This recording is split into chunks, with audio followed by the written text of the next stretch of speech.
1975 সালে 26শে জুন স্বাধীন ভারতের ইতিহাসে নেমে এসেছিল এক কালো অধ্যায়, জরুরি অবস্থা। সংবিধানের মৌলিক অধিকার কেড়ে নেওয়া হয়েছিল, সংবাদ মাধ্যমের মুখ বন্ধ করা হয়েছিল। সেই স্বৈরাচারী শাসনের বিরুদ্ধে যে সংগঠনগুলো বুক চিতিয়ে লড়াই করেছিল তার অগ্রভাগে ছিল রাষ্ট্রীয় স্বয়ংসেবক সংঘ। সংঘের হাজার হাজার স্বয়ংসেবক নিজের কেরিয়ার, পরিবার, এমনকি জীবনের তোয়াক্কা না করে গণতন্ত্র পুনরুদ্ধারের আন্দোলনে ঝাঁপিয়ে পড়েছিলেন সত্যাগ্রহ করে। বিগত 9ই আগস্ট নবান্নের সভাঘরে নতুন সরকারের 90 দিন পূর্তি উপলক্ষে পশ্চিমবঙ্গের মাননীয় মুখ্যমন্ত্রী শ্রী শুভেন্দু অধিকারী মহাশয় দেশের ঐক্য, অখণ্ডতা, গণতন্ত্র রক্ষায় জীবন বাজি রাখা সংঘের বীর শ্রেষ্ঠ কার্যকর্তা ও প্রচারকদের পশ্চিমবঙ্গ লোকতন্ত্র সেনানী সম্মান প্রদান করেন। কালের নিয়মে অনেকেই আমাদের কাছ থেকে বিদায় জানিয়ে প্রস্থান করেছেন। এনাদের বৈদিক মন্ত্রপাঠ ও পুষ্পবৃষ্টির মধ্য দিয়ে তাদের তাম্রপদক ও বিশেষ সম্মান প্রদর্শন করেছেন। সেরকমই আজকে আমার সঙ্গে আছেন সেই গৌরবময়ী সংগ্রামের অন্যতম সাক্ষী, যিনি আসানসোলের রূপনারায়ণপুরের মাটির সন্তান, তৎকালীন সময়ে সদ্য শিক্ষা জীবন শেষ করা এক টগবগে তরুণ, যিনি ন্যায়ের টানে সত্যাগ্রহ করে কারাবরণ করেছিলেন। বর্তমানে তিনি সংঘের দক্ষিণবঙ্গ প্রচার প্রমুখ, শ্রদ্ধেয় শ্রী বিপ্লব রায় মহাশয়। বিপ্লবদা, নবান্নের এই রাষ্ট্রীয় স্বীকৃতির পর আপনার মনের কোণে জমে থাকা স্মৃতির ঝাঁপি খুলে আমাদের সামনে যদি আপনি তুলে ধরেন, আসানসোল থেকে সেই কারাবাসের সেই দিনগুলো, অর্থাৎ জরুরি অবস্থার মতো এক হিংস্র রাজনৈতিক পরিস্থিতির মুখোমুখি হওয়া, তখন আপনার বয়স কত ছিল, বা আপনার প্রথম রাজনৈতিক চেতনা বা সংঘের সংস্পর্শে আসার সেই দিনগুলোর কথা যদি আমাদের একটু বলেন।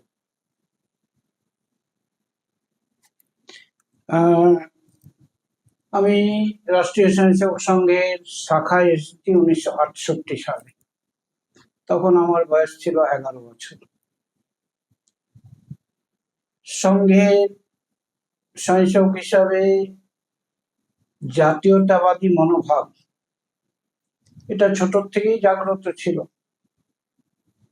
এই ধরনের বিভিন্ন সংগঠনের সঙ্গে ছোটবেলায় ওতপ্রোতভাবে যুক্ত ছিলাম। মণিমেলা, সপ্তচীর আসর, এনসিসি, ভারত স্কাউট গাইড। তারপরে সংঘের শাখা দেখার পরেতে নিজেকে আর ঠিক জায়গা পেলাম বলে মনে হয়েছিল। বিকেলবেলা সাইকেল চালাতে চালাতে একটি মাঠের পাশ দিয়ে যাচ্ছিলাম সাইকেল নিয়ে। বিকেলবেলা টোটো করার অভ্যাস ছিল সাইকেল নিয়ে। তো সেই সাইকেলে চলতে চলতে ওই একটি মাঠের সামনে গিয়ে দাঁড়িয়ে গেলাম। কি হচ্ছে দেখছি, ওখানে কিছু খেলাধুলা হচ্ছে, কিছু গান টান হয়েছে, আর ওইখান থেকে নড়তে পারলাম না। ওখানে দাঁড়িয়ে গেলাম। দাঁড়িয়ে যাওয়ার পরেতে শাখা শেষ আজকের দিনের। সেই সময় মনে হয়েছিল কি একটা শেষ হলো। এক ব্যক্তি আমার কাছে হাফ প্যান্ট পরে, খাকি রঙের হাফ প্যান্ট পরে সামনে এসে দাঁড়ালো। দাঁড়িয়ে নাম জিজ্ঞেস করলেন। নাম জিজ্ঞেস করার পরে কোন ক্লাসে পড়ি জিজ্ঞেস করলেন, ইত্যাদি ইত্যাদি জিজ্ঞেস করার পরে বললেন যে বিকেলবেলা কি করেন, বিকেলবেলা কি করো? আমি বললাম বিকেলবেলা সাইকেল চালাই। তো আচ্ছা, এখানে আসতে পারো, খেলাধুলা হয়? হ্যাঁ, কখন? তো সময় বলে দিয়েছিল 5টার সময়। তো 5টার সময় সেখানে পরের দিন থেকে যেতে শুরু করি। তো ওখানে যাওয়ার পরে সেই যে অনুশাসন, সেটা প্রথম দিন থেকে নিজের জীবনের অঙ্গ করে নিয়েছিলাম। সেখানে শরীর চর্চার বিভিন্ন ছোট ছোট উপায়গুলোকে নিজে রপ্ত করে নিয়েছিলাম। সেখানে গান, দেশাত্মবোধক গান, সেই প্রথম দিনের গান।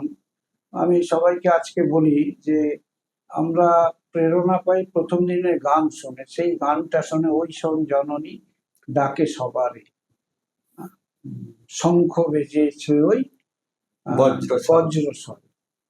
তো এই গান শোনার পরে ওই গানটা আজকেও, অনেক গান শিখেছি কিন্তু ওই গানটা আজকেও আমারকে মনের মধ্যে দোলা দেয়। তো এই যে ভাবনা, এই ভাবনার সঙ্গে ছোটবেলার থেকে ওতপ্রোত হয়ে যায়।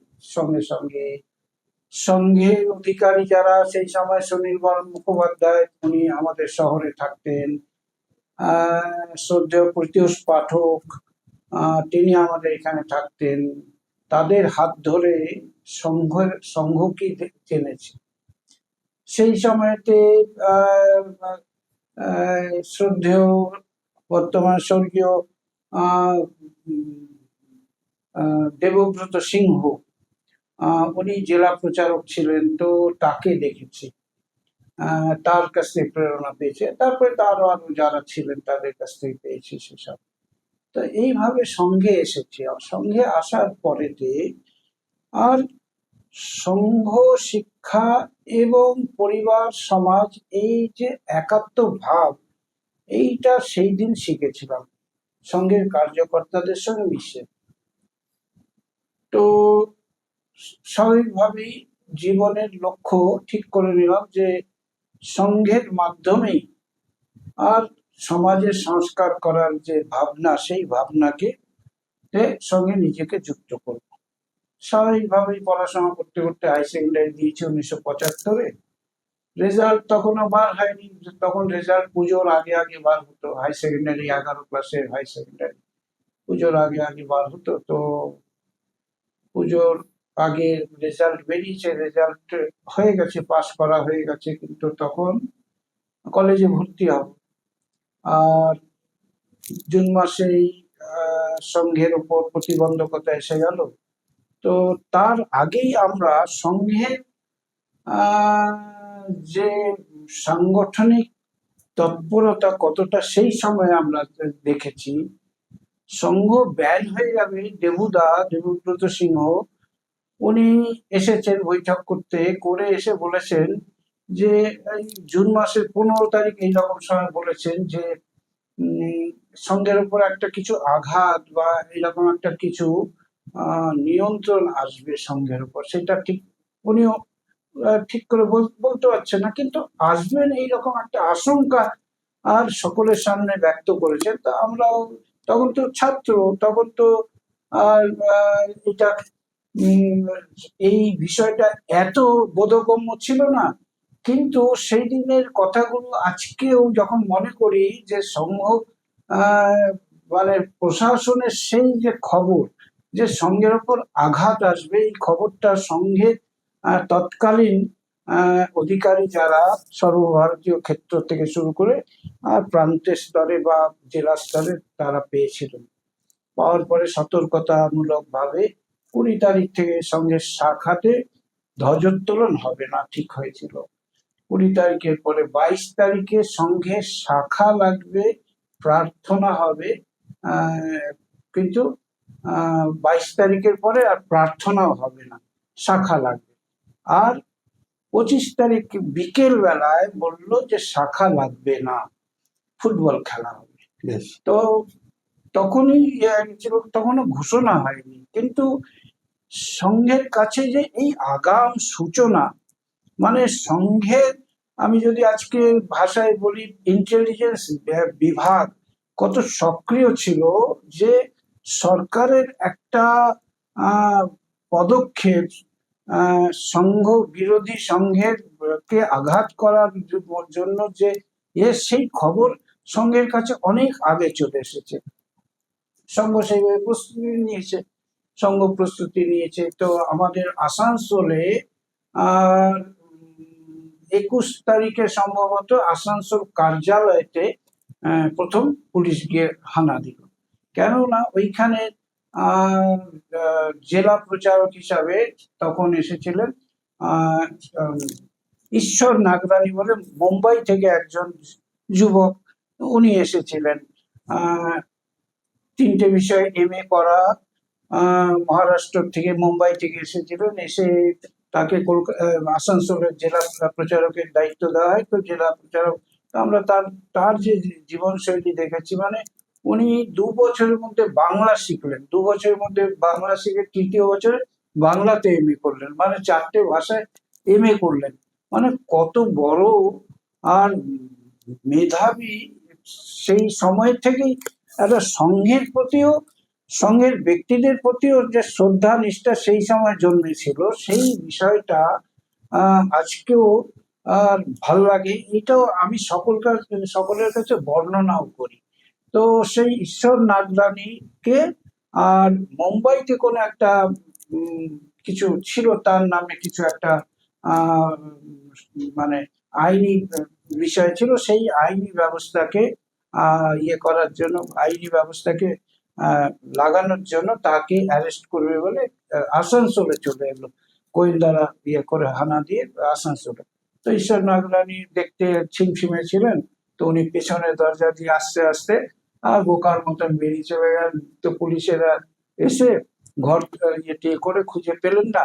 সেখানে তখন বর্ধমানের সুনীল ভট্টাচার্য, উনি আসানসোলে তখন বিস্তারক হিসাবে ছিলেন, তো তাকে নিয়ে গেল। তো সুনীল ভট্টাচার্যকে নিয়ে থানায় নিয়ে গেল, নিয়ে যাওয়ার পরেতে সুনীল ভট্টাচার্যের সঙ্গে ওই থানার মানে আসানসোল ওইটা বোধহয় দক্ষিণ থানা, আসানসোল দক্ষিণ থানা, সেই থানাতে নিয়ে গিয়ে তো যেহেতু বন্ধু ছিল কিছু কথাবার্তার পরে ছেড়ে দিল।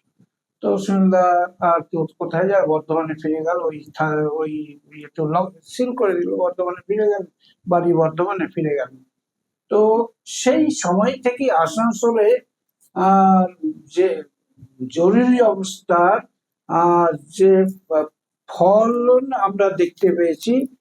আর 26-এ সকালে উঠে যখন প্রথম রেডিও শুনলাম, রেডিওতে সমস্ত এই বার্তা, কোথায় কি হয়েছে, কিভাবে হয়েছে, সমস্ত বিবরণ জানার পরে আমাদের আমরা ইয়ে হয়ে গেলাম যে সংঘ কাজ প্রতিহত করা হয়েছে, আর কি করা হবে। তখন আমরা একটু কিংকর্তব্য বিমূঢ় হলাম স্বাভাবিকভাবেই। তখন আমি শাখার সম্ভবত মুখ্য শিক্ষক, আমি সেই সময় শাখার মুখ্য শিক্ষক, তো একটু কিংকর্তব্য বিমূঢ় হয়ে গেলাম সেই জন্য। আহ তারপরে আহ আগে আগে গেছি। বিপ্লব দা, আপনি যেভাবে বললেন মুম্বাই থেকে সদ্য তরুণ উনি এসেছেন, ঈশ্বর নাগরানি বললেন, সুনীল ভট্টাচার্যের কথা বললেন, মানে এরকম একটা ওই সময় ভয়াল পরিবেশ চলে এসেছে সমাজে। একটা সবাই ভাবছে যে কি হয় কি হয়, সঙ্গে যারা সংস্পর্শে আছে।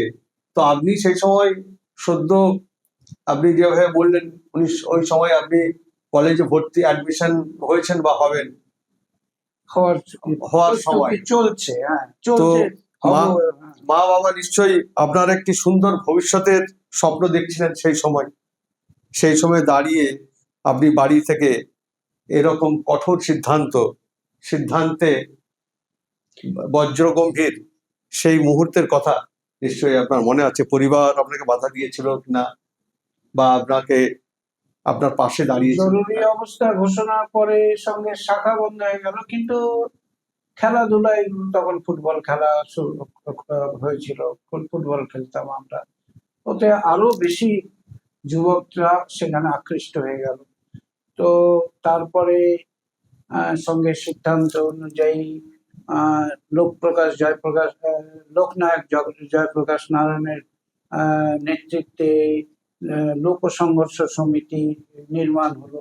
সেপ্টেম্বর নাগাদ কলকাতায় এলেন, কলকাতায় এসে প্রাদেশিক সমিতি তৈরি হলো। আর ঠিক হলো যে পূজা ইত্যাদি শেষ হয়ে যাওয়ার পরে, অর্থাৎ দীপাবলির পরে সারা দেশ জুড়ে সত্যাগ্রহ করা হবে। সঙ্গে সঙ্ঘের ওপর থেকে প্রতিবন্ধ উঠিয়ে নিতে হবে, এই সরকারকে পদত্যাগ করতে হবে, স্বৈরাচারী অপশাসন মুক্ত করতে হবে। এই দাবি নিয়ে আর সত্যাগ্রহ করা হবে। তো নভেম্বর মাস থেকে শুরু হয়ে গেল, বৈঠক শুরু হয়ে গেল। বৈঠকেও আমি থাকতাম, এরকম যারা যুবক স্বয়ংসেবক ছিলাম আমরা থাকতাম। তো সেই সময় ঠিক হয়েছিল যে প্রতি সপ্তাহে প্রতি জেলা থেকে আসানসোল জেলায় তখন দুটো সাব ডিভিশন ছিল। দুর্গাপুরে নতুন সাব ডিভিশন হওয়াতে আসানসোলে তাদের জেল ছিল, তো জেলে যেতে হবে যেহেতু, সেই জন্য ঠিক হয়েছিল যে নভেম্বরের পরে প্রতি সপ্তাহে একটা করে টলি, যতজন হবে সেই টলিতে, তো সেইভাবে একটা ইয়ে করে ঠিক হয়েছিল, নির্ণয় করা হয়েছিল। সেই সময় আমাদের প্রচারকরাও, সমস্ত প্রচারকদেরকে বদল করা হয়েছিল। আমাদের এখানে এসেছিলেন দীনেন দা, এসেছিলেন দীনেন দে এসেছিলেন আমাদের, এসেছিলেন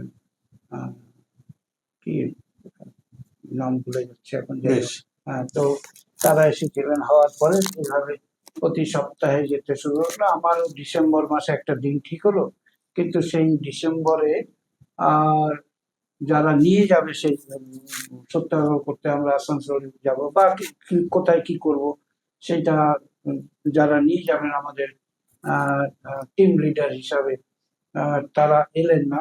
তো স্বাভাবিকভাবে ডিসেম্বরের দিনটা আর আমার যাওয়া হলো না।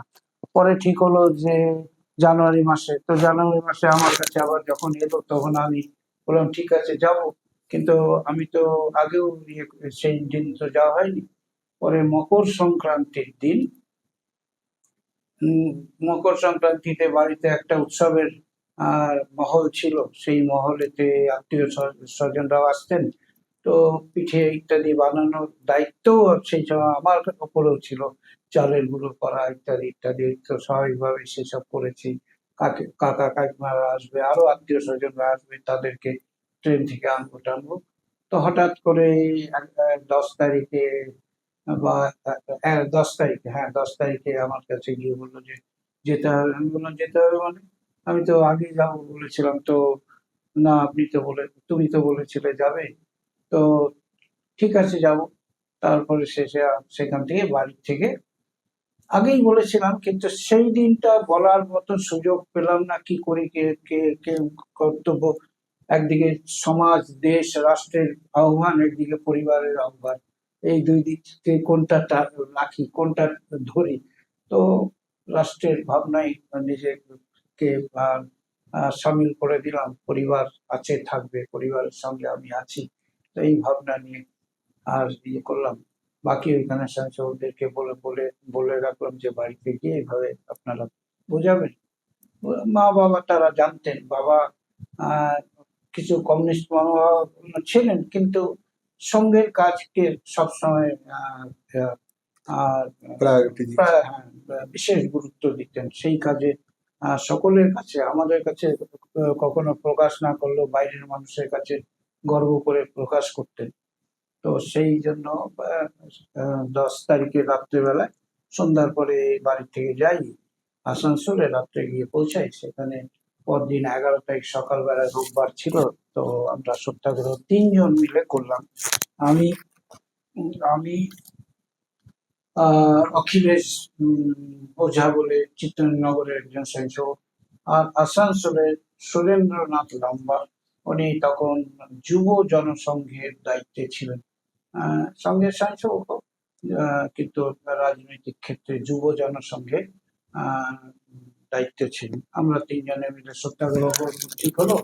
আর দুপুরবেলা 11টা, সাড়ে 11টা নাগাদ আসানসোল বাজার রেল থেকে পরিক্রমা করে, আর ধ্বনি দিতে দিতে বন্দে মাতরম, ভারত মাতা কি জয়, স্বৈরাচারী শাসন অবসান হোক, আর সংঘের উপর প্রতিবন্ধকতা বন্ধ, সংঘের প্রতি প্রতিবন্ধকতা বন্ধ কর, সংঘকে বেআইনি ঘোষণা করা চলবে না, এই ধরনের স্লোগান দিতে পরিক্রমা করার পরে হঠাৎ দেখি পাশ দিয়ে 2 জন আমাদের ছায়া সঙ্গীর মতো কিছুটা এগোলো না, এগোনোর পরে একটা নির্দিষ্ট জায়গায় একটা পোস্ট অফিস, টেলিফোন এক্সচেঞ্জের কাছে, ওইখানটায় রাস্তার এপারে আমাদেরকে ওনারা ধরলেন। 2 জন মিলে ধরে বললেন আপনারা আমাদের সঙ্গে চলুন। তো আমরা বুঝতে পারলাম না আমাদের সঙ্গে চলুন মানে, আমরা তখন হয়তো ভাবলাম যে সত্যাগ্রহী হয়তো, কিন্তু না, তারা তাদের আই কার্ড দেখিয়ে বললো আমরা ভিজিলেন্স থেকে, আপনাদেরকে আমাদের সঙ্গে যেতে হবে। তো আমরাও ঠিক আছে, কোথায় যেতে হবে, ওই সামনে চলুন। পরে যেতে যেতে দেখি পুলিশের পোশাকে তারা একটি প্রিজন ভ্যান নিয়ে অপেক্ষা করছে। আমরাও ধ্বনি দিতে সেই গেলাম। যাওয়ার পরে রোগীরা থাকার কারণে আমাদেরকে কোর্টে প্রডিউস করা হলো না। সোমবার দিন কোর্টে প্রডিউস করার পরে আমাদের জেলে গেলাম। জেলে গিয়ে সন্ধ্যাবেলায় বাকি যারা ছিল তাদের সঙ্গে আমরা মিলিত হলাম। মানে এই আত্মত্যাগ, রাষ্ট্রপ্রেম, এটা তো খানিকটা অবশ্যই পারিবারিক থেকেই, পরক থেকে প্রাপ্তি। তো এরকম একটা বাড়িতে সেদিন বিশেষ পার্বণ, আত্মীয় স্বজন সবাই এসেছেন, সবার মধ্যে পরস্পরের সাথে একটা মিলন উৎসব, সেই সবের মধ্যে বৃহত্তর পরিবার আপনাকে নাড়া দিয়েছে, যে যে বৃহৎ আমার পরিবার আছে, তাকেই, তার যদি কোনো বিপদ হয় তো তার কাছে আগে ছুটে যাওয়া প্রয়োজন। সেই মনোভাব থেকে আপনি আর এই কঠোর সিদ্ধান্ত নিয়েছেন। বিপ্লবদা, জেলের মধ্যে তখন অমানসিক পরিশ্রম, অমানসিক অত্যাচার করেছে, কিন্তু আমরা কিছুটা শুনেছি যে সেই সময় সংঘে আর জেলের মধ্যেও তারা সবার সাথে এমন সম্পর্ক করেছিল যে জেলের ভেতরে সংঘ তার বৈচারিক লড়াই প্রতিষ্ঠা করে দিয়েছিল। সেখানে জরুরি অবস্থার সময়ে জেলের ভেতরে সংঘের কার্যকর্তারা এক অদ্ভুত শৃঙ্খলার পরিবেশ তৈরি করেছিলেন। এগুলো আমরা শুনেছি বা পড়েছি।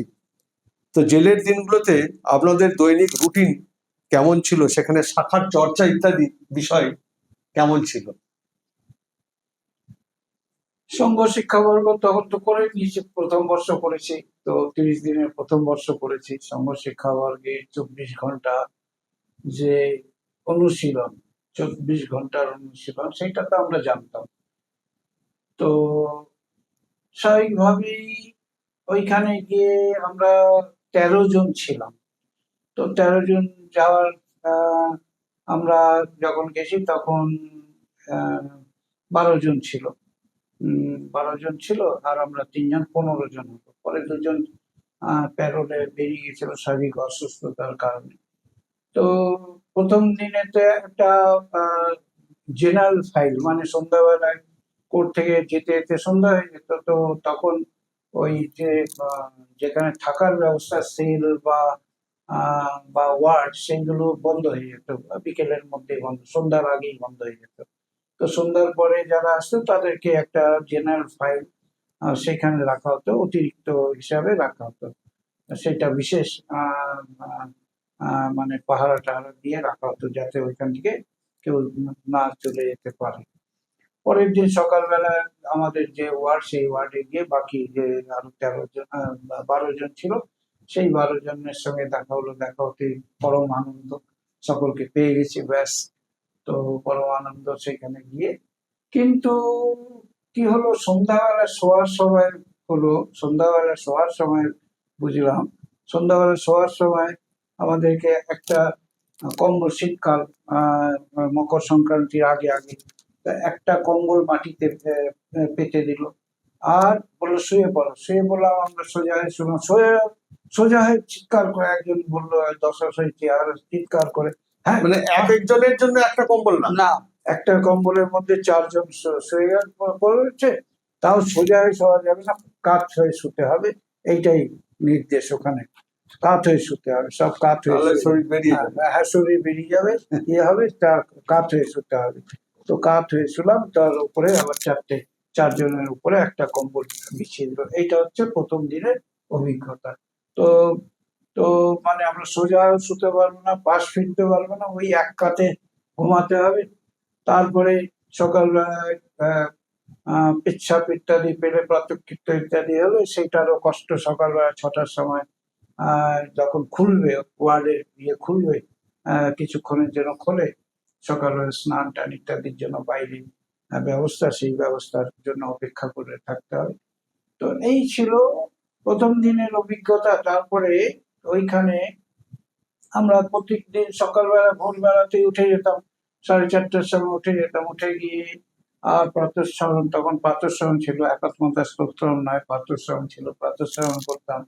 তারপরে গান করতাম। তারপরে বসে বসে ওর ঘরের ভেতরে, কেন সকালের পরে খোলা হতো, তো ততক্ষণ আমরা কি করবো, ওইসব করতাম, বিভিন্ন বিষয়ে চর্চা করতাম। তারপরে স্বল্পাহার এলে স্বল্পাহার করা, স্বল্পাহার নিয়ে আসা হতো, নিয়ে এসে খাওয়া হতো, সেগুলো একসঙ্গে বসেই আমরা খেতাম গোল করে। এরকম করে চলতে চলতে মাসখানেক হওয়ার পরেতে আমাদের একটা স্ট্যাটাস দিল, যে যারা এই ধরনের শিক্ষিত এবং যারা যারা রাজনৈতিক কারণে তাদেরকে বন্দি করা হয়েছে। এদেরকে একটা স্ট্যাটাস, তাদের জন্য আলাদা ব্যবস্থা, তাদের থাকা খাওয়ার সমস্ত ব্যবস্থা আলাদা করে রাখতে হবে, এইরকম একটা স্ট্যাটাস আছে। সেই স্ট্যাটাস হলো, কিন্তু আসানসোলে সেই ব্যবস্থা ছিল না। সেই ব্যবস্থা না থাকায় আর সেখানে আমাদেরকে বললো আপনাদেরকে পাঠিয়ে দেওয়া হবে দমদম সেন্ট্রাল জেলে বা বর্ধমান সেন্ট্রাল জেলে পাঠিয়ে দেওয়া। আমরা দেখলাম এটা তো আরেকটা অস্থির অবস্থা, আর এক একজনকে এক এক জায়গায় পাঠাবে। তো এরকম একটা তোড়জোড়। তখন আমরা বললাম ঠিক আছে, এইখানে আপনারা কি ব্যবস্থা করতে পারবেন। কথাবার্তা হলো, প্রচুর খারাপ আলোচনা হলো। তো তখন তারা বললো যে ঠিক আছে, আমরা বেড দিতে পারবো না, কডের ব্যবস্থা করতে পারবো না, কিন্তু আমরা বেডের ব্যবস্থা, তোষক, চাদর, বালিশ, কম্বল এগুলো দিতে পারবো। আমরা বললাম ঠিক আছে, খাবারের ব্যাপারে যে স্ট্যাটাসের যে নিয়ম আছে, সেই খাবারের একটা মানে তালিকা আছে, ভোজন সামগ্রী কিরকম হবে, কি হবে, কিভাবে হবে। তো সেই সামগ্রী সেইভাবে তারা জোগাড় করে দেবে বলেছে। আমরা রাজি হলাম যে ঠিক আছে, আমরা এটা মেনে নেব। মেনে নিয়ে ওখানে আমাদের জন্য তারপর থেকে 1 মাসের পর থেকে সে আমাদের তোষক, তখন গিয়ে সেই জেলের যে ওই সেই দশাশই মার্কা, সেও বন্দি আর কি, সে আমাদের প্রতি একটু নমনীয় ভাব তার দেখা গেল। তারপরে প্রতিদিন সকালবেলা আমরা স্বল্পাহার করতাম, তাকেও রাখতাম। যারা আমাদের ওয়ার্ডে আরো ছিল 13 জনের বাইরে বোধহয় আরো বোধহয় 30-35 জন ছিল। তো তাদেরকে আমরা 4 জন 5 জন করে ডাকতাম, ডেকে গল্প গুজব করতাম, কথাবার্তা বলতাম, গল্প গুজব করতাম, খেলার সময় খেলা করতাম, ইত্যাদি করতাম। একদিন বসে ওই ভদ্রলোককে ডেকেছি, ডেকে বসে গল্প টল্প হচ্ছে। তো ভদ্রলোক পাঞ্জাবি ছিল, কয়েকটা হত্যা করেছে, তো সেই আসামি আরো খুব রয়েছে, সে বাইরে বেরিয়েও আরো খুন করবে কাকে, সেসবও বলেছিল সেই সময়। তো কিন্তু তার সেই যে দশাশয় চেহারা, যে তার উগ্র ভাব, সেই ভাব। তো আমাদের সঙ্গে কথাবার্তা বলতে বলতে আমাদের সঙ্গে ওই SN সুরেন্দ্রনাথ লাম্বা ছিলেন, উনি তো পাঞ্জাবি, তো এও পাঞ্জাবি। দুজনে পাশাপাশি বসে বলতে বলতে কথা বলতে বলতে, তোমার বাড়ি থেকে তো পরিবারে কে আছে, কি আছে, তো বাচ্চারা আছে, ছোট ছোট বাচ্চা। তো এই ছোট ছোট বাচ্চার পরে বাচ্চাদের জন্য তোমার মন খারাপ করে না, এই কথা বলাতেই সেই ভদ্রলোক পুরো একদম জলের মতো গলে গেল। তো আমরা দেখলাম তারপর দিন থেকে যে তার ব্যবহার, শেষ দিন পর্যন্ত আমাদেরকে আর সমস্ত আমাদের ব্যাগ ট্যাগ যা ছিল সে একা আর সে গেট অব্দি পৌঁছে দিয়ে গেল। তো এই যে ব্যবহার, মানুষের সঙ্গে ব্যবহারের মাধ্যমে যে তার কঠিন ব্যবহারকে একদম সহজ সরল ব্যবহারে পরিণত করা, তো সেই দিনে আমাদের সঙ্গে স্বয়ংসেবকদের কথাবার্তা, তাদের চাল চলন দেখে তারাও, জেলের মধ্যে যারা, তারাও আর আমাদেরকে শ্রদ্ধা করতে থাকলো। পুরো জেল পরিসরে এই সংবাদ যাওয়ার পরে জেলে অন্যান্য রাজনৈতিক দলেরও যারা ছিলেন, তাদের মধ্যেও সংঘের সম্পর্কে সেই সময় আলোচনা করা, কথাবার্তা বলা, ইত্যাদি ইত্যাদি ছিল। তারাও জেলে ছিলেন অনেকে। তো এইগুলো তখন হয়েছিল। বিপ্লব দা, বিগত প্রায় 50 বছর সেই ঘটনার পর কেটে গেছে। তার আগের থেকেই এই কাজ, কোনো কিছু প্রতিদানের আশা না করেই, কোনো প্রচারের আলোয় না এসে শুধুমাত্র দেশমাতৃকার কাজ করে গেছেন, রাষ্ট্রের কথা ভেবেছেন। গত 9ই আগস্ট যখন নবান্নের আলো ঝলমলে মঞ্চে আপনাদের উপর পুষ্পবৃষ্টি হচ্ছিল, মাননীয় মুখ্যমন্ত্রী সশ্রদ্ধ চিত্তে আপনাদের হাতে সম্মানের সাথে তাম্রপদক তুলে দিচ্ছিলেন, তখন কি চোখের সামনে সেই রূপনারায়ণপুরের সেই সদ্য পাশ করা তরুণের যে স্বপ্নগুলো, সেই সমস্ত কথা মনে হচ্ছিল যে আজকের সমাজে এরকম তরুণের প্রয়োজন আছে, যারা এরকম স্বার্থহীন ভাবে ঝাঁপিয়ে পড়তে পারে রাষ্ট্রের জন্য, এরকম কি কিছু মনে হচ্ছিল? সেটা তো অবশ্যই একটা গর্বের গৌরবের সময়। রাষ্ট্রীয় স্বয়ংসেবক সংঘ যে ধরনের কাজ সেই সময়তে 1 লক্ষ এইরকম যারা 15 থেকে 25 এই গ্রুপেরই বেশি, এই বয়সেরই বেশি মানুষ, প্রায় 1 লক্ষ স্বয়ংসেবক কার্যকর্তা, তারা সেই সময় জেলবন্দি সারা দেশে হয়েছিল। তো যুবকরা দিশা দেখাতে পারে দেশ বিরোধী, স্ববিরোধী এই ধরনের যে শক্তি, যারা রাষ্ট্রশক্তিকে নিয়ন্ত্রণে নিয়ে মানুষের উপরে, সাধারণ মানুষের উপরে অত্যাচার নিপীড়ন করে, তখন কিভাবে তার থেকে উত্তরানো যায় সেই সময় আমরা এমার্জেন্সি সময় দেখেছিলাম, শিখেছিলাম।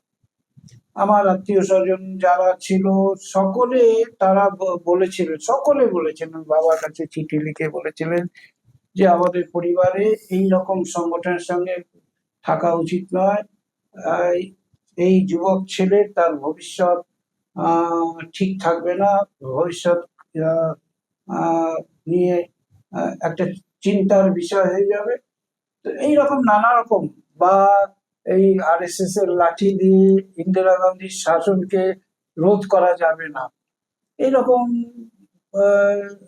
সমাজের বিভিন্ন জায়গা থেকে বা আত্মীয় স্বজন পরিচিত তাদের সকলের কাছ থেকে এসেছিল। কিন্তু সেটা তো সেই সময় যখন 77-এ এমার্জেন্সি উঠে গেল স্বৈরাচারী শাসনের অবসান হলো, সেইটা মানুষ যখন দেখলো, তখন রাষ্ট্রীয় স্বয়ংসেবক সংঘের শক্তি সম্পর্কে প্রথম অনুভব করলো। বর্তমান সময় 1948-এ হয়েছিল, কিন্তু বর্তমান সময় সেটা রাষ্ট্রীয় স্বয়ংসেবক সংঘ যেটা ভাববে, যেটা করবে, মনে করবে সমাজের জন্য, রাষ্ট্রের ভাবনায়, সেটা সম্পূর্ণ করবে, এইটা নিশ্চিত। তাই আজকের দিনেও সংঘ কাজে যুবকরা বেশি করে আসছে।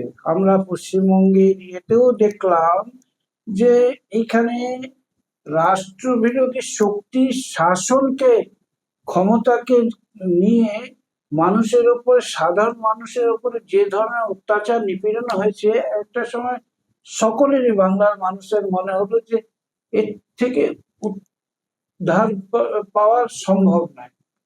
কিন্তু এপ্রিলের নির্বাচনের পরে 4ঠা মেতে সকলেই যে এটা ঠিক হয়েছে, এটা 3বার ভেবে ঠিক হয়েছে বলে সিদ্ধান্ত, আর কিভাবে ঠিক হয়েছে সেই তার গোড়াটাও তারা চিনেছে। তাই সংঘের কাজ আজকে সমাজের জন্য প্রয়োজন আছে, এইটা যুবকরাও ভেবেছে। আগামী দিনে এইটা প্রতিফলন সমাজে হবে, যেটা 9 তারিখের নবান্নতে হয়েছে, এটা সমাজেও প্রতিফলিত হবে। তো আজ আমরা শ্রদ্ধেয় বিপ্লবদার এই কথা শুনতে শুনতে সত্যি আমাদের গায়ের লোম খাড়া হয়ে যাচ্ছিল। আমরা যারা আজকের এই বদলে যাওয়া সমাজ, এই নূতন ভারতবর্ষের বুকে আমরা যারা প্রাণ ভরে নিঃশ্বাস নিচ্ছি, তারা হয়তো সেই দিনগুলোকে অনেকে কল্পনা করতে পারবো না। সংঘকে প্রতিষ্ঠা করার জন্য সেই সময় কার্যকর্তাদের যে আত্মত্যাগ, কিভাবে কত কষ্ট করে কাউকে বুঝতে না দিয়ে নিজেদের শ্রেষ্ঠ যৌবনকে বিসর্জন দিয়ে আজকের এই সংঘকে ওনারা প্রতিষ্ঠা করেছেন। গত 9 তারিখে নবান্নের যে লোকতন্ত্র সেনানী সম্মান, এটিও আমাদের কাছে বাংলার আর একটি উজ্জ্বল এবং আমাদের কাছে গর্বের মতো যে আমরা বিপ্লবদাকে সেদিনে আমরা দেখেছিলাম সশ্রদ্ধ চিত্তে মুখ্যমন্ত্রী যেখানে ওনাদেরকে শ্রদ্ধা জানাচ্ছেন। আপনার জীবনের এই অমূল্য ইতিহাস আজ আমাদের সঙ্গে ভাগ করে নেওয়ার জন্য আপনাকে সশ্রদ্ধ প্রণাম, আন্তরিক কৃতজ্ঞতা। নমস্কার, শুভেচ্ছা। আপনার কাছ থেকে প্রেরণা নিয়ে আগামী দিনে হাজার হাজার যুবকরাও তারা এরকম রাষ্ট্রপ্রেমে উদ্বুদ্ধ হোক। আরেকবার আপনাকে প্রণাম জানাই।